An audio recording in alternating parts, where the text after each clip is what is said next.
1 Esdras, chapter 6. Now in the second year of the reign of Darius, Aggeus and Zacharias the son of Addo, the prophets, prophesied to the Jews in Judea and Jerusalem in the name of the Lord, the God of Israel. Then Zerubbabel the son of Salatiel and Jesus the son of Jostek stood up and began to build the house of the Lord at Jerusalem, the prophets of the Lord being with them and helping them. At the same time Sisins the governor of Syria and Phoenicia came to them, with Satorbuzanes and his companions, and said to them, By whose authority do you build this house and this roof, and perform all the other things? Who are the builders who do these things? Nevertheless, the elders of the Jews obtained favor, because the Lord had visited the captives, and they were not hindered from building until such time as communication was made to Darius concerning them, and his answer received. A copy of the letter which Sisins, governor of Syria and Phoenicia, and Satorbuzanes, with their companions, the rulers in Syria and Phoenicia, wrote and sent to Darius, to King Darius, greetings. Let it be fully known to our Lord the King, that having come into the country of Judea, and entered into the city of Jerusalem,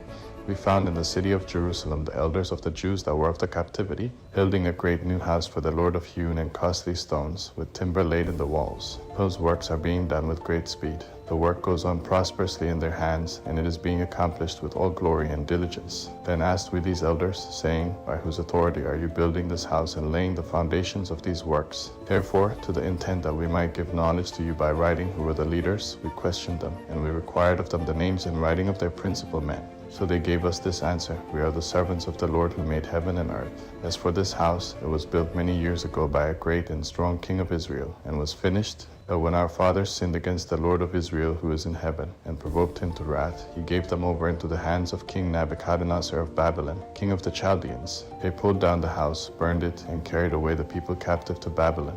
But in the first year that Cyrus reigned over the country of Babylon, King Cyrus wrote that this house should be rebuilt. The holy vessels of gold and of silver that Nebuchadnezzar had carried away out of the house at Jerusalem and had set up in his own temple, those King Cyrus brought out of the temple in Babylonia, and they were delivered to Zerubbabel and to Sanballat the governor, with commandment that he should carry away all these vessels and put them in the temple at Jerusalem, and that the Lord's temple should be built on its site. Then Sanballat, having come here, laid the foundations of the Lord's house which is in Jerusalem. From that time to this we are still building. It is not yet fully completed. Now therefore, if it seems good, O king, let a search be made among the royal archives of our Lord the king that are in Babylon. If it is found that the building of the house of the Lord which is in Jerusalem has been done with the consent of King Cyrus, and it seems good to our Lord the king, let him send us directions concerning these things. Then King Darius commanded that a search be made among the archives that were laid up at Babylon. So at Ecbatana the palace, which is in the country of Media, a scroll was found where these things were recorded. In the first year of the reign of Cyrus, King Cyrus commanded to build up the house of the Lord which is in Jerusalem, where they sacrifice with continual fire. Its height shall be 60 cubits, and the breadth 60 cubits, with 3 rows of hewn stones, and 1 row of new wood from that country. Its expenses are to be given out of the house of King Cyrus. The holy vessels of the house of the Lord, both gold and silver, that Nebuchadnezzar took out of the house at Jerusalem and carried away to Babylon, should be restored to the house at Jerusalem, and be set in the place where they were before. Also he commanded that Sisins the governor of Syria and Phoenicia, and Satorbuzanes and their companions, and those who were appointed rulers in Syria and Phoenicia, should be careful not to meddle with the place, but allow Zerubbabel, the servant of the Lord and governor of Judea, and the elders of the Jews, to build the house of the Lord in its place. I also command to have it built up whole again, and that they look diligently to help those who are of the captivity of Judea, until the house of the Lord is finished, and that out of the tribute of Cilicia and Phoenicia a portion shall be carefully given to these men for the sacrifices of the Lord.